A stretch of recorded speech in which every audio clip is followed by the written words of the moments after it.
We're talking about Pinterest Hi. bios today. Yes. I feel So, like writing a Pinterest bio that attracts followers and clients or buyers, if you're not looking for clients, you're just looking for buyers, mhm, is like it's like an art and a science. So we'll talk about it. yeah, and it is something that most people are not really, ready to do or capable of doing like right away on their own. So it's always nice when we can help people out with like what should be in your bio and how should it be structured. So that is kind of what we're gonna talk about today. I'm excited for you guys to kind of hear, what we think and what our thoughts are on this because we hadn't talked about this since our Clubhouse days, which we've been referencing quite a lot lately. It's funny, we have been talking about Clubhouse a lot. Um, but, it it was a pivotal part of our time together and how we got Yeah, started. So well, it's how we met, really. I mean, we knew each other before, but we didn't really hadn't really had like a conversation. So it's really kind of like how we met. yeah. And the So rest is history, but a brief version of the history is we had a very popular clubhouse club for a long time. And oh, you know what? I'll have my earbuds in. Let me put those in. And we loved it while it was good. And then after a while, when it wasn't really well attended anymore because Clubhouse wasn't as popular, we decided to move our club, our show that we were doing every week in the mhm. Pinterest club to your YouTube channel. So here we are. Yep, Almost, what is it, like 2 years later? Have we been doing YouTube for 2 years almost? I think No, so. a year and a half. Yeah. This fall will be two. Yeah. Okay. Okay. Wow. Yeah. Crazy. So, we're chit-chatting today though about bios, Yep. which Sorry, most tangent. people, no, it's fine. Most people do kind of do it poorly, and that's fine because you're learning, right? Everyone has to learn. You try things out, you see what works. It's the same on Instagram. I see people with Instagram bios that just feel flat, I guess. Yeah. Um, so yeah, let's chat about it. A Yeah. Pinterest bio. A couple things from me, and then I'm gonna hand it over to Jana. So you got 500 characters in your Pinterest bio, and the links or hashtags that you might try to sneak in there are not clickable. So don't worry about it. Nope, No hashtags, please. nope. No links because you remember you have a link in your profile. Right. And that is a really great way for you to bring people over to your website. And just one more little thing is it can be, if you want it to be, a links page, like other platforms that you might want to do this on. Our good friend Teresa Toledo actually does a really good links page, and it's so good and it converts really well. And I know that it converts well because she has my membership on there and she has my free keyword workshop on there. And people are signing up to that thing every single day from her link in bio. So Oh, I'm gonna, after this live, I'm gonna put Teresa's Pinterest profile in the notes, the yeah, notes, the description of this video so that people can click on her profile and see what you're talking about. So you'd go to her Pinterest profile, you'd click on the link in her in her profile. profile, and instead of it just going to one page like mine does, for example. Oh, I need Mhm. to change that. Um, it goes to like a link in bio type of page, and you like the Yeah. way she does it. Okay, cool. We'll put that in the description for people. Yeah. So it can be a link in bio situation, but it does need to be set up properly. This is not something that you want to just do like a bunch of links and they're not like well optimized or thought out because your Pinterest pinners coming from that bio section on your profile, they are going to be looking for specific things. So something that I would say is make the navigation really easy. Make sure all the appropriate links are there. But we're not using our link in bio page on our pins, okay? We're not doing that. So this is only for your profile. So Jana, I'm going to kick it over to you for a Hmm. couple of thoughts that you have that you sent me about the bio. Sure. Let me just expand on what you just said for a second too, and make sure I understand either, Mhm. and that our listeners understand what you're saying. When we create a pin on Pinterest, there's certain elements that you need for each pin, and one of them is a link. Yep. And that link can really go anywhere, Mhm. technically speaking. My favorite place to link on your website would be blog posts and long form content that warms people up and converts them, Yeah. because a lot of people that find you on Pinterest are new to you. Hmm. But you're saying that someone could think, oh, I have this link in bio page. I'm going to use my link in bio on the pin itself. Nope. And you're saying, let's not do that. So just out of curiosity, and I completely agree with you, but what's the why there? Why do you not recommend that? Why do you think that's not like productive or a Because good user experience? generally, when you click on a pin, it is about something really specific and you want Right, to learn more about that thing. So your link on bio page is never something that specific. It is a right. collection of things.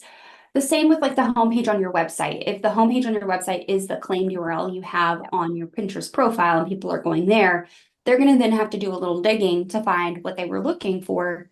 yeah, You were only linking to your homepage or link in bio page or whatever. So we're not right, doing right. that on individual pins. Individual pins still get individual links to the things that you're talking about on that pin. Yep. Okay. Makes sense. A little tangent there, but wanted to just kind of flesh that out. Yeah. All right, cool. So it is my belief that when you're writing a Pinterest bio, a bio for your Pinterest profile, that there's basically two kind of like levers that you want to be pulling at the same time. Yeah. The first one is that your bio is clear and compelling and attracts people to either follow you or click through to your link that you have or whatever that is.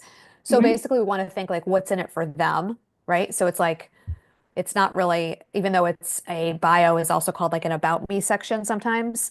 Yep. It's not really about you. It's actually about you in the context of why the person who's coming to your profile cares, what you can do for them.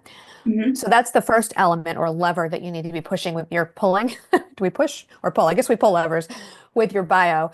And then the second lever, and this is where a lot of people really go wrong because they don't think about Pinterest this way, is that bio can also be optimized for search. Mhm. So it's a little mysterious, and you can chime in on this one, Heather, because you are closer to, you have more inside information, and you also work more with current clients on Pinterest. But for me, it's always been a little mysterious as to how the information or the keywords that we put in our bio help, but I do believe that they do. So we know, for example, with your name on Pinterest, Mhm. absolutely we can see that that's being indexed because when we search for certain keywords, people's profiles that have that name like in their profile name come up in the search. Mhm. Same thing with boards. Like we understand how board titles do that, but with bios, we're not, it's a little more mysterious, I think, but I do feel confident, and I want to ask you if you do too, that the keywords that we put into our bio, if and when we use them in a way that's not keyword stuffing, that's appropriate, help us to get found on Pinterest by people who are searching for our topics. So what do you think? Is it mysterious to you too a little bit, or where do you It is land on a that these little days? It is a little mysterious. I have done some playing around with this over the years, though, and I have found that if you don't have the exact phrase in your display name, but it is in your bio, I'm still seeing those profiles coming up in the search results. So I Yep, still stand I've noticed by that too. Yep, the bio keywords help to surface the profile itself. And yep. that's the same in the profile filter. So if you're on Pinterest, you use the search bar, you hit enter to enter a display name. Uh-oh. I got the mute before it happened. So you enter the name of the profile, so Heather Farris, and you hit enter, and then you go to the filters in the top left and you filter Hmm. down into profiles. So you want to see everyone with the name of Heather Farris in the Yep. profile filter.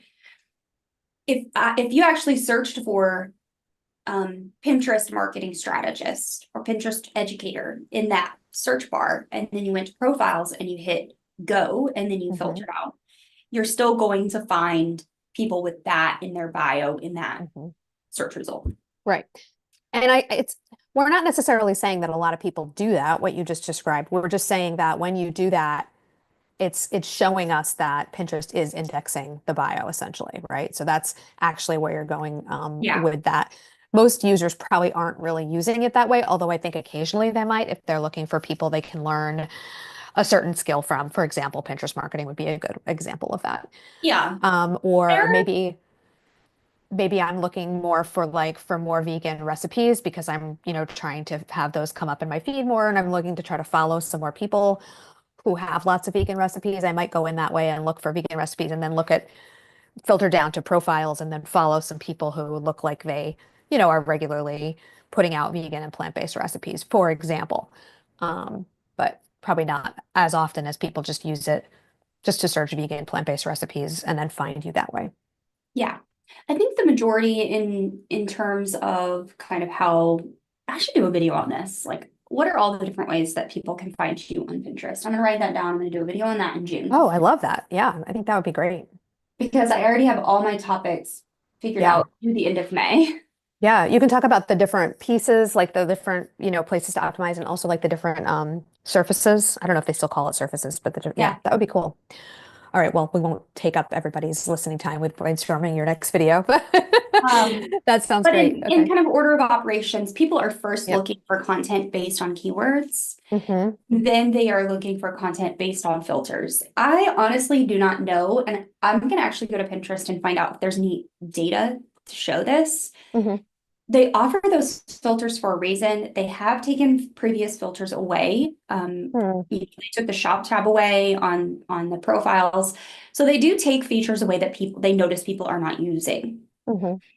So those filters have been there for a really long time. So that tells me people must be using them. But like in the Hmm. order of operations and like prioritization of how people find content, it's definitely search first and then search plus filters Hmm. second.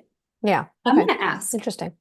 Yeah. Now, just to remind all of our audience members in case they missed it, in case you missed it, ICMYA, whatever, YI, no, YMI. Heather is officially a certified Pinterest educator now, right? Is that the Yeah. term? Certified Pinterest educator. So their Um, terminology is a yeah. Pinterest educator. Their internal terminology is verified. So Okay. only internally are they using verified. Um, Externally though, to the public, it's just, hi, hello, I'm a Pinterest educator. Nice. So good. But I in the have the badge to announcement, prove it. yes, you have the badge. In the announcement I saw recently, I mean, this is a big honor, Heather. It's only six Yeah. people. It's a big honor, a big responsibility. I know you're actively involved in a lot of projects that they have going on, and it really Yeah. positions you to be even better at like being able to teach Pinterest to users, to marketers, and even better at really being a conduit of the most important information that users and marketers need to be successful on the platform. So I'm so proud of you. Thank you. Congratulations. Thank you. Thank Yeah. you. Thank you. I Yep. am so proud of me too. I have my first Yes. with them today, actually, Oh, yay. on this new educator program, and we're doing a Hmm. webinar on Pinterest for beginners. So, So good. Oh my gosh. Keep us posted on that when that's going to be yeah. because it's going to be good for everyone, not just beginners, Yeah. but sounds great. Cool.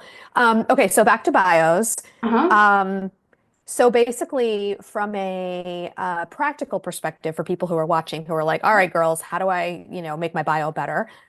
What you really want to do is you want to look at what you have for your bio and Yep. ask yourself a couple questions. Number one, is it clear what's in it for the person who's landing on your profile, who doesn't know you well, most likely yet, or even know you at all?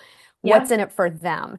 And then also, have you put in maybe two, maybe three of your most high priority long tail keywords that people are searching for on Pinterest because you did your keyword research and Hmm. are very much like aligned with the things that you pin content about.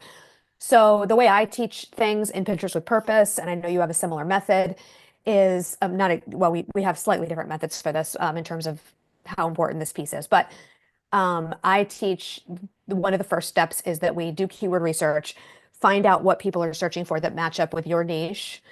And then we make a list in a Google Doc, maybe 2, 3, 4, 5 pages long, depending on how much keyword research you want to do, Yep. of long tail keywords, which are going to be like two or more words strung together in a phrase. That's what we call a long tail keyword. that you would like to be found for on Pinterest that matches up with what you offer for your paid offers and matches up with the content that you're creating.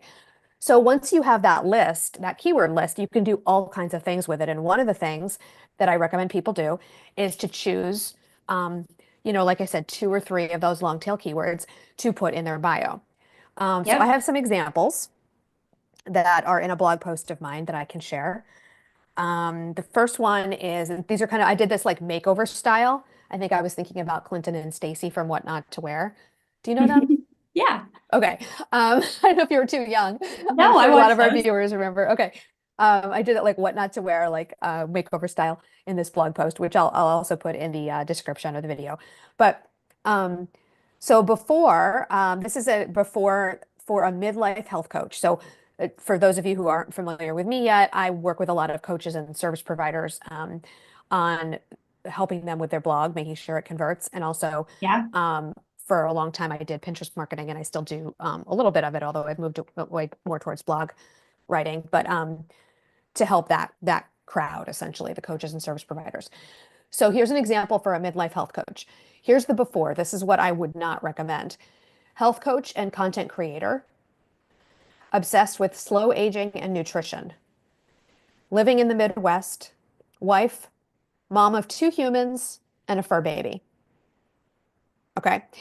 So there's a few things that are not great about that. Number one, I don't see really any keywords. You might say slow aging and nutrition, but those are very, especially nutrition is way too high level. That's not what we call a long tail keyword.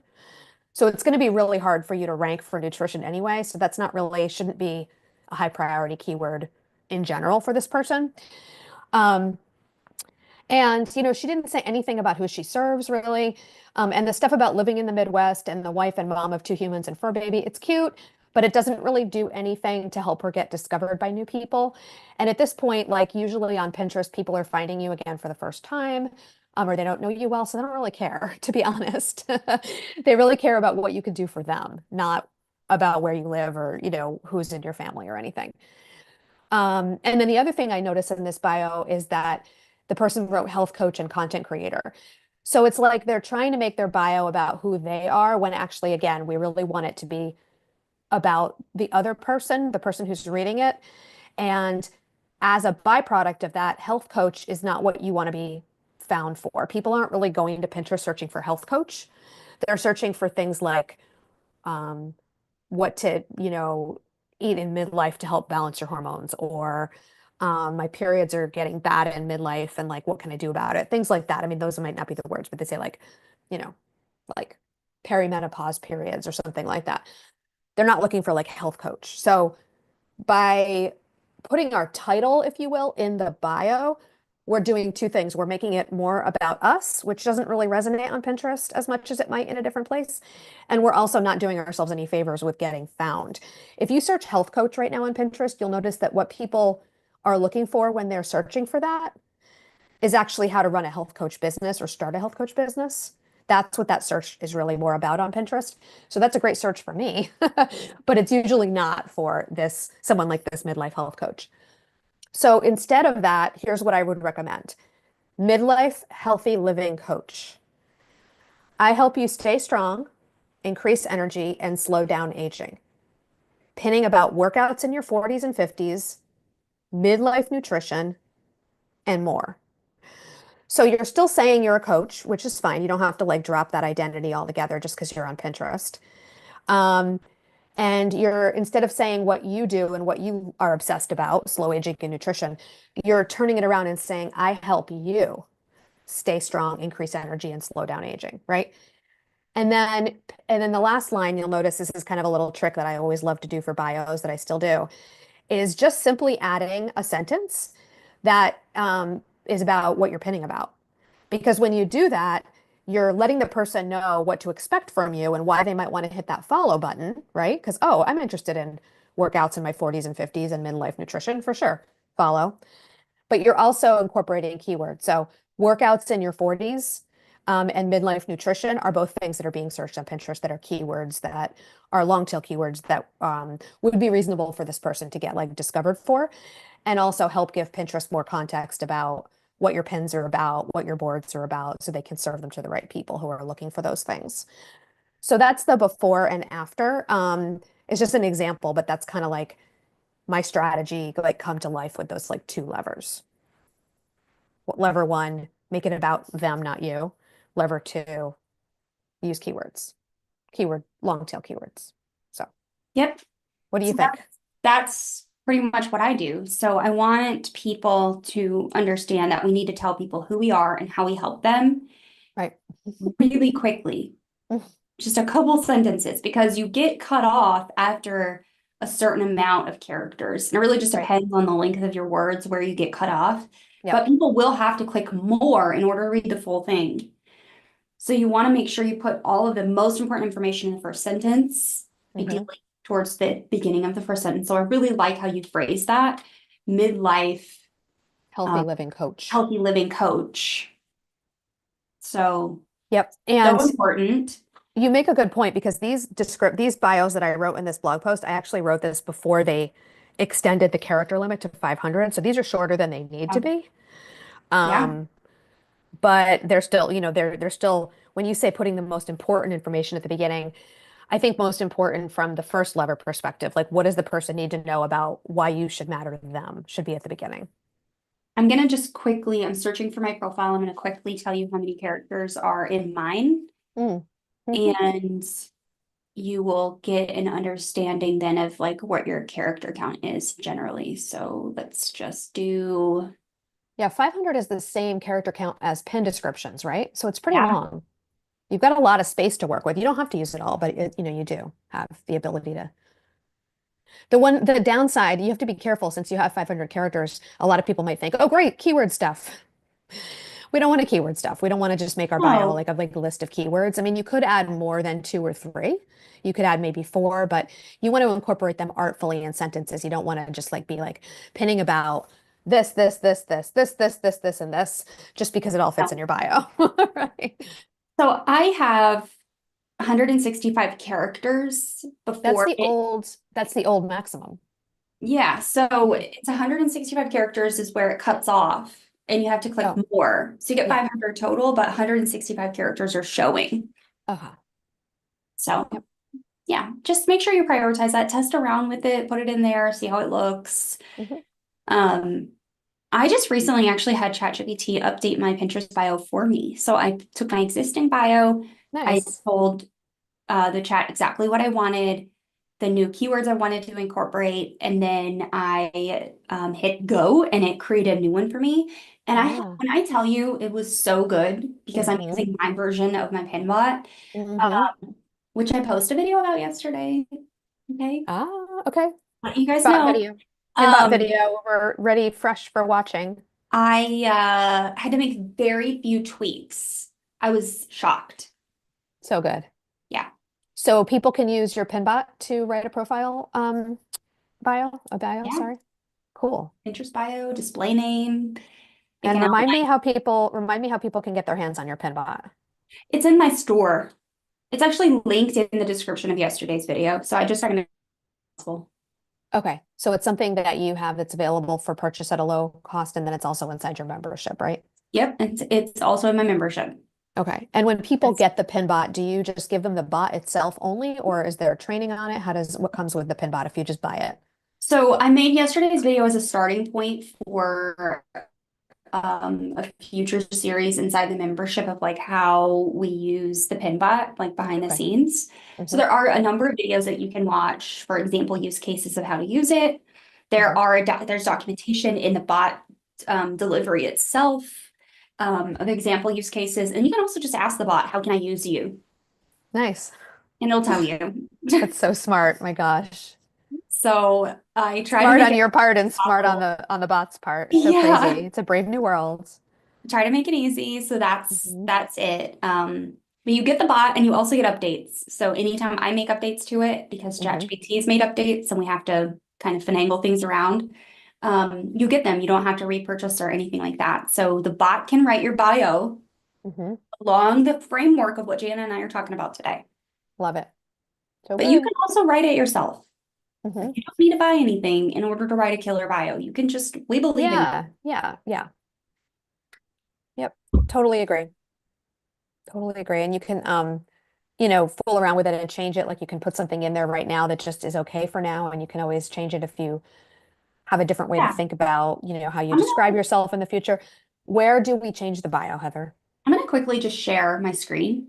Okay. So, to answer your question, you can change your bio by clicking edit profile here. And I love that they have finally added this button to the profile. I did not see that. That's great. Yeah, it You used to didn't have have to to be go upper dig right-hand around. corner, blah, blah, I blah, right? know. Hmm. No more digging in your settings. You literally just click edit profile and your about Great. section is right here. They've recently renamed it to about, but it's Yeah. the same thing. So it's right here. And then you can change your display name in the same spot. And then you can, if you have multiple domains claimed, so let's say you have your main website and your link and bio, you can choose which Hmm. one shows. Hmm. So that's actually really fantastic. And this is just like the new layout of the Pinterest profile in general. It used to be your name was underneath your banner photo Hmm. and your Yep. profile photo kind of overlapped on the center of your banner. Yep. So they've kind of put them next to each other now. So we have this over here, and these are Instagram and my website that's claimed. And you can see here how it says more. I Hmm. actually have to click more in order to read that full bio, which is why we're telling you Hmm. prioritize that first. Like this right here is 165 characters, Yep. what's showing. So we want to Perfect. make sure the most important information in your Pinterest bio is there. Yep. That's that. Yep. Yep. Fantastic. Jana, was there anything Good else you stuff. wanted to chit chat about in regards to bios? I don't think so. In my blog post, I have another couple of examples. I have an example for a dating coach, if anyone wants to see that. And you don't have to be a dating coach to learn the basic Yeah. framework there. And then a little bit of a deeper analysis on like why the two examples, the before and after, the one I showed you and this other one, work well. A couple Yeah. things I noticed that I didn't mention yet. So if people want more like deeper, You should definitely check strategy out Jana's behind it, blog. yeah, you can go read that. We don't need to like literally read it here, but there's some good stuff there. And I don't think so. We talked about how to optimize it. We talked about where it goes. We talked about the character limit, which is great. And I think that we really covered it. So I hope that everyone who's watching will take a look at their bio and just kind of like maybe audit it based on those two levers and then make some changes or updates if they want. And people can comment on this video later on too and let us know if they updated their bio and what they updated it with. I'd love to see that. Yeah, I would too. Cool. So let us know, follow up with us and let us know how that worked out for you. And we are chatting about, hmm, Oh my God, we always do this. We always forget we to are, look. What are we doing next week? we Something never remember to look and something amazing, I'm sure. Let's see. It's going to afraid to be outsource social media. Here's how to avoid cringy posts that embarrass you. Oh my gosh, I can't wait for this one. And I'm going to actually send this You Are Frozen. to, because she was just chit-chatting with me about hiring a social media manager. It's So hard. Honestly, I am going through an experience right now where I delegated some of my social media caption writing, and it's just okay. There's some things that I was like, okay, great, and I deleted them because I was like, that doesn't sound like me. yeah, And some things that worked out great, but there's a lot of lessons we have to share with people about the best ways to do that. And next week we'll talk about them so you can avoid being embarrassed by what your team posts on your behalf. it's hard. It's hard, especially when you're a personal brand I thought you were going to say a perfectionist. I'm like, yeah, oh, personal and a brand. perfectionist like Gianna. Yeah. Well, and also you're so frozen. Oh Why my are you freezing gosh. so much? I don't Um, know. yeah, and it's different too when you're a marketer, like you and me, we're like, well, we're looking at stuff with like a different perspective than some of my clients who might be, for example, more B2C coaches and service providers. Although a lot of my service provider students and clients are also marketers. So for them, it's very relevant. Oh So gosh. yeah. Well, I can't wait to talk about that next week. I'm actually super excited about that topic. Yeah, it'll be fun, but also I think people will get a lot out of it. Yeah. Okay. Well, you guys know the drill. Same place, same time next week. I know we just had a big time zone change, but we are excited that you're still sticking with us. So noon Eastern Standard Time next Wednesday, we're talking about outsourcing social media and avoiding the cringe. See you then. Cool. All Oh my right. God, I just got nervous.